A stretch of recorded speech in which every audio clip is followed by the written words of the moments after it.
Hello everybody and welcome to Green Star Trading with me, Tom. All views, opinions and ideas expressed in this video are my own and do not constitute financial or trading advice in any way. Right then, we're going to be taking a quick look at oil today. Should only be a short video. I've finally gotten around to shifting everything over from the WTI chart to the CL2, which is what I'm using now, which is the crude oil futures with a continuous next contract in front. The reason I've decided to do that is if you use the CL1, you get the negative figure of minus 40 something bucks or whatever it was the futures traded at. This is around April 2020, of course, and then you've got the issue with the WTI, which is effectively starting from zero. Now, what this has led to is the breakdown in the interpretation of the count from below. Now, I have accommodated for that with an alternate count where we don't have the issue of a wave 3 that's too short in the WTI, and I will come to explain it in a minute. The primary count I've got here on the futures would not be valid. So that left me in a bit of a quandary, and I wanted to look elsewhere for price data, so that's what I've done. Now, like I said, I've accommodated for an alternate count which could be allowed on the WTI, but either way, long-term count of oil going all the way back, there's 2008, breaking all the way down to the low here, which we come in on the CL2 at 1728, which we know, if we take the CL1, is a significant minus figure, and if we take the WTI is zero. But essentially, it's the low in April 2020. So that's where we're working up from. I have a primary and an alternate. Both are bullish long term. I'm of the assumption that we bottomed here and have entered a new impulsive phase, a new bull market, which will have some serious declines in the times to come, but will be pressing on higher regardless over the next few decades. And that will be the trend across oil.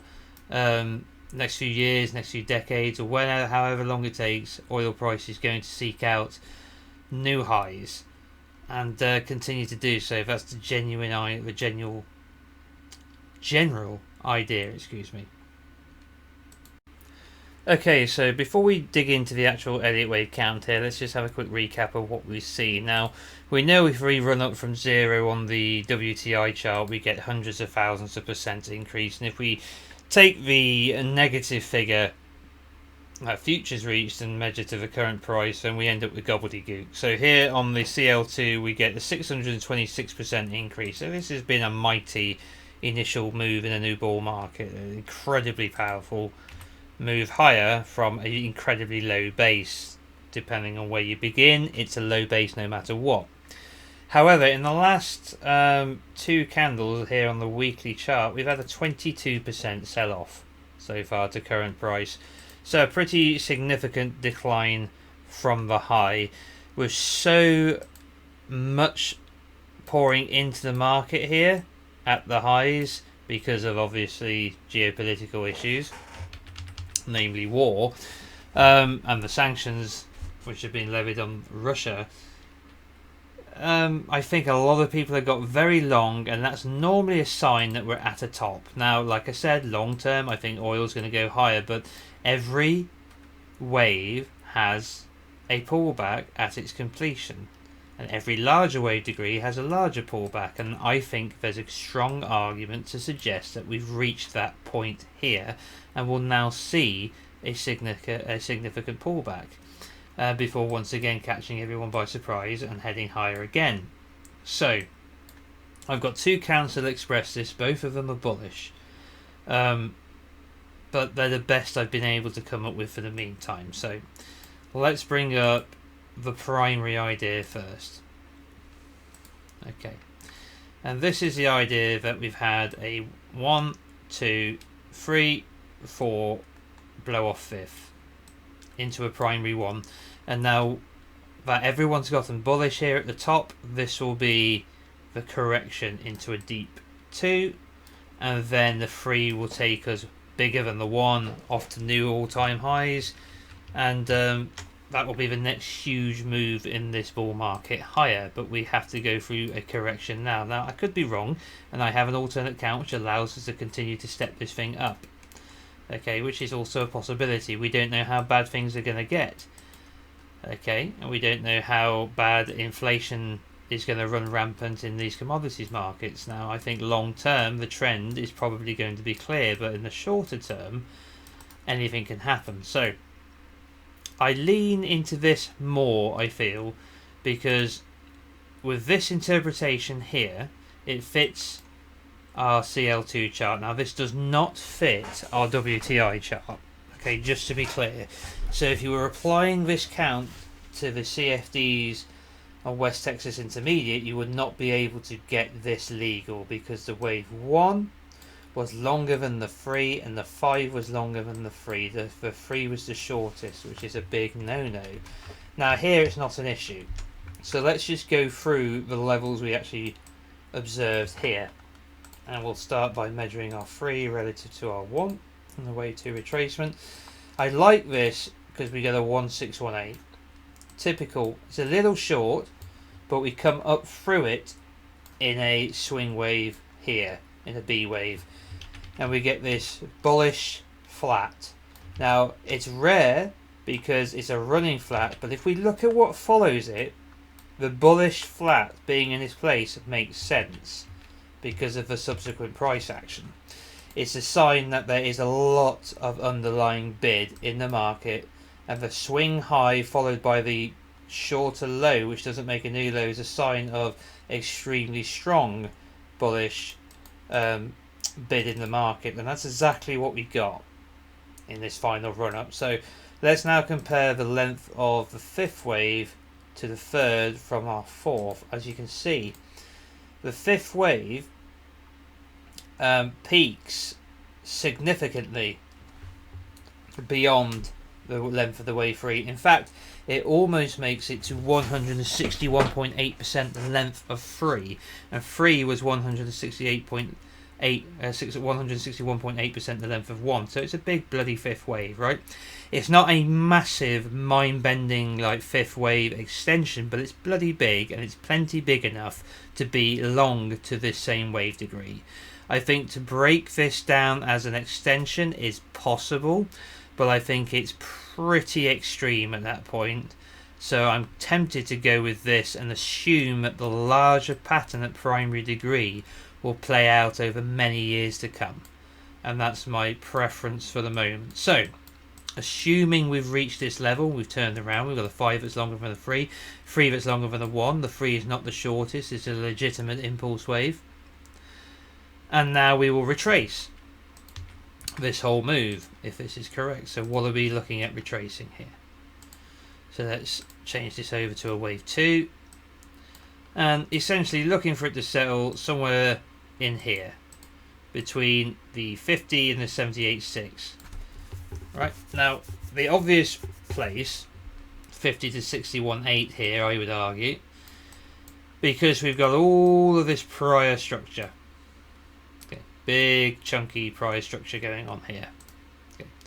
If we put on our volume profile, you can see how this is a significant area of market acceptance. So it makes sense to settle down here. Now we could come down lower.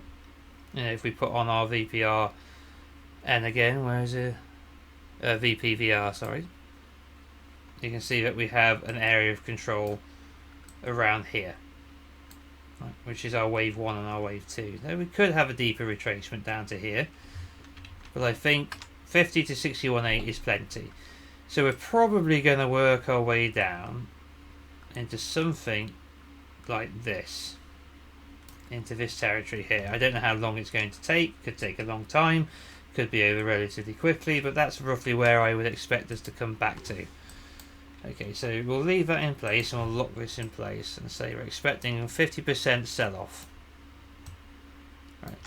Now, I know a lot of people argue that's impossible given the current circumstances, but I know some people in that very group who would have argued that seeing 22% fall out of bed in 2 weeks would have been impossible given the situation we're seeing geopolitically at the moment as well. So you must never think it's impossible. Right, Okay, so now before we leave this count behind, let's just have a look at the things that I actually do quite like about it. So we had a zigzag in the 2, and we had a flat in the 4. So we've got alternation. We've got a relatively short-lived correction and a relatively long-lived, time-consuming one. Both fit in very well alternation-wise with their waveform. A relatively sharp and quick zigzag, a relatively time-consuming and large flat pattern. The depth is a little bit of an issue, but not so much in the commodities market here. It's not that rare to see a shallow 2 like this. And we can see that if we just run this up as a wave 2 as well, we don't even make it to the 50. Let's use the wave 4, somewhere between the 23.6 and the 38.2. So pretty shallow wave 2. So now if we run up and look at the wave 4, we can see that we settle roughly in the same region, 23.6 to 38.2. Then we have this final thrust up, and the 5th of the 5th of the 1 is the largest move here. So we push everything into the 5th wave, and that's why we get that larger wave 5 here, which is quite typical of oil, quite typical of several commodities markets. So that's the primary count. We've topped out here. Now let's have a look at our moving averages here on the weekly, and we'll come in and have a look at the daily as well. So all for the meantime, very bullish, all pointing up. Okay, all continuing to climb upwards. We can see that the 250 on the weekly will roughly push into our target box over the coming months. Okay, so the 250 in amongst all of this prior support, market acceptance, and the 50 to 61.8% retracement could well be a sign of long-term support as we pull back. Now the day time frame, we can see that the 10 has now rolled over and is heading downwards. The 20 is flattening out, having provided temporary support. The 60 is still rising but starting to decelerate, and the 250 is just still rising at the moment. So we've got a long way to come into all this support as well. We can see how the 250 EMA has provided support prior here, and we can see how the initial move into the wave 1, the 250 exponential moving average, was resistance throughout this corrective period until we began our wave 3 march higher. So significant resistance became significant support. Would expect to see some kind of reaction from it again if we continue to sell off. Okay, now let's also bring up our momentum indicators here. Okay, so as we can see, extremely powerful move here in the 5th and final leg up. On our MACD we come up to 6.67 here, and our previous highest reading as visible to us was in the run up in the wave 3 of the intermediate wave 1, and that was 2.94. We have to go back significantly further, and I don't think we get anywhere near the recent explosion we've seen in terms of pure momentum.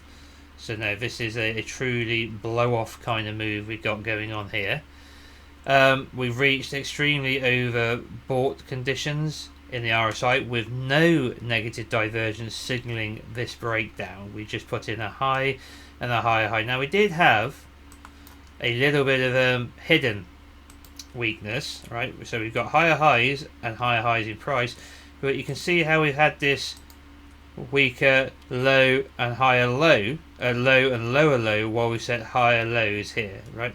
So you could call this a hidden bullish divergence where the price is eking out higher lows and the RSI is eking out lower lows, and it actually precedes this huge blow off move here. So that was kind of a predictor for it, but no clear divergence here. So nothing to suggest that this was going to topple as quickly as it did. So in that sense, we could still turn around from here, but these are very extreme readings. Now on the MACD, we've crossed back over into red on the histogram here, and we've had the average cross through the signal on the daily time frame now. So the beginning of some bearish momentum building up to the downside is likely here.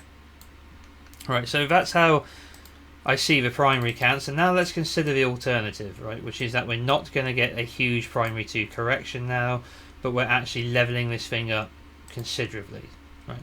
Where the simple idea is, rather than the 1 having completed up here, we already did that, and this acceleration is due to having entered a third wave of a larger degree. So that's the alternative. So let's bring up the alternate count.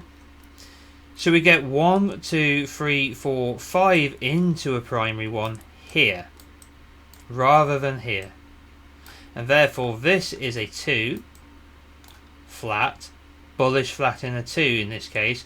And now we've began the acceleration into a gigantic wave 3 extension. Now this thing will correct a lot quicker than the alternate count. This wave 2 will be over at intermediate degree rather than primary degree, and therefore the expected retracement is much shallower. So let's just run up where we can expect to find our wave 2 here. So through the 50 to the 78.6 range. So as you can see, it's closer to us in time and it's much higher up in price than if we were retracing the whole thing. So this could be our target box territory here for an intermediate wave 2.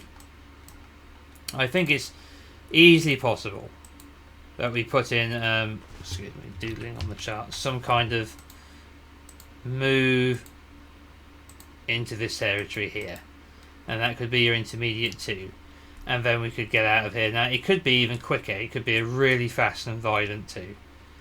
Alright? But give it the benefit of the doubt that it's going to take some time to cool off after this significant move. It's still way more bullish.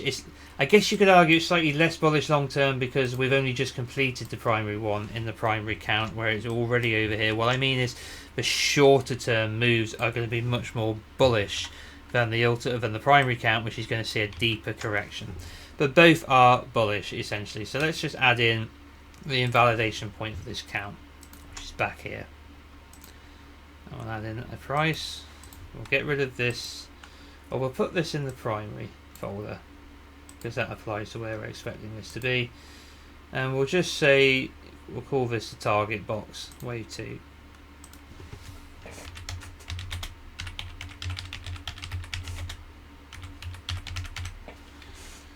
Okay, I'm going to lock that in place for the moment. It could be further out in time. It's just a very rough guide at the moment. And then these two things can go into the alternate folder. Let's just check that's working. Our rectangle's got to go in as well. There we go. And now we're going to set lock this in place.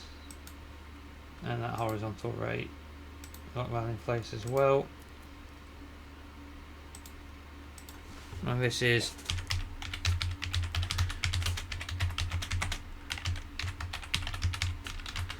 intermediate wave 2 invalidation. Okay. It's a long way off, but there's no clearer way, unfortunately, of giving this an invalidation point. If we come back beyond the target zone through 50 and 61.8, if we come back through 61.8, you can start to decrease the probability of this. If we come through the 78.6, you can decrease it further. Okay, and if we come through here, it's wrong. At that point, it's more likely we are retracing this whole thing, and this was primary one up here, bigger, and we're coming down deeper. Okay, and they are the two counts that I have currently to interpret this. There may be an alternate out there that I haven't included or that you may have yourself, but I don't want to have too many counts on the go at once if I can avoid it. I have enough of that dealing with Bitcoin and some of the cryptos. So that's essentially how I see oil at the moment. My primary, let's just relook at that, and let's target, let's put some targets in here, shall we? So this is the 50 to 61.8, so we'll just lock that in place. And we'll say target zone here. So primary wave 2 target, somewhere in here. It could be shallower, so we should pay attention to it. If this zips around and makes a new high ASAP, I mean as in within a week or two, then both of these counts are highly suspect at that point, and we have to consider the possibility that a fifth wave within the one is still extending. So all of this would get downgraded from the wave 4 low here, and then this would become the minor 1 up here rather than this little thing here, and the whole thing's just a gigantic wave 5 extension. That's a possibility in these commodities markets. It would be very extreme, but if things get very extreme out there, and there's a possibility they could, that's a tertiary idea, but it's too early to talk about it yet. Make a new high in the short term in an impulsive fashion, we can flesh out that count and bring it on board, but for the moment I think there's evidence that we've run a little too far, a little too fast, and we're going to start a pullback in a much larger long-term bull market. And there you go, that's how I see oil going forward from here. Thank you for joining me. If you're new to the channel, if you like what you've seen, please feel free to subscribe, smash the like, hit the little bell notification icon to remain informed of future video releases. Feel free to leave us a comment in the comment section below. And as always, huge thank you to my Patreon supporters. If you're interested in joining the Patreon, there's a link in the description box below. Head over, have a read of the tiers, see if there's anything you're interested in. Also, if you're not following me on Twitter yet, there's a link to my Twitter page as well, and I always put up notifications whenever I post a new video here on YouTube. Alright guys, take care of yourselves, and I'll be back with you later in the week. All the best. Bye bye.